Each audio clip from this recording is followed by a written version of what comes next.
नमस्कार साथियों, आप देख पा रहे हैं ये हरसिल में जो प्राकृतिक आपदा जो आई थी 5 अगस्त को, उसके बाद जो झील बन गई थी यहाँ पर, ये ऊपर से एक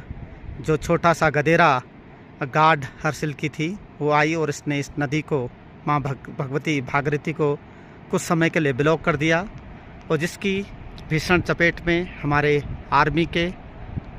8-9 जवान शहीद हो गए, दब गए और उन्हीं जवानों के द्वारा जो शेष थे उन्होंने यहाँ पर आपदा के उस बचाव कार्य को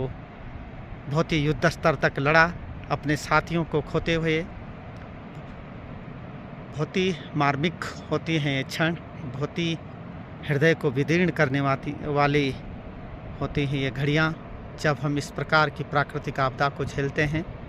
ये देख रहे हैं आप, ऊपर से ये जो नदी छोटी सी थी हरसिल के ऊपर, उसके ऊपर बादल फटा और उसका विकराल रूप हुआ और उसने कुछ समय के लिए झील बना दी। यहाँ पर कभी हेलीपैड हुआ करता था जहाँ से गंगोत्री के लिए लोग लैंडिंग करते थे और यहाँ से अपनी गाड़ियों से जाते थे। ये हरसिल झील जो बनी है आपदा के आने की वजह से, इसके आगे अब हम 0 पॉइंट धराली में पहुंचने वाले हैं, जहां के विदीर्ण करने वाले दृश्य हमने उस रात उस दिन को देखे थे। दिन को आई हुई ये आपदा, उसके बाद हमारा उत्तराखंड पूरा लगातार आपदाओं को झेलता रहा। धराली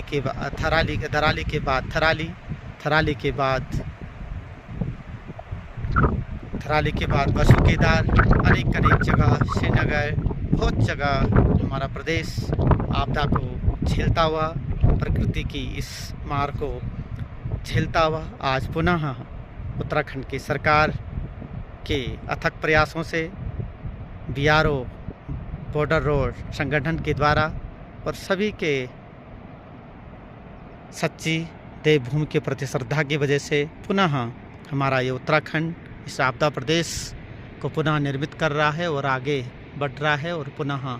जीवित हो रहा है और अपना अस्तित्व पुनः बना रहा है। हमें आपदाओं से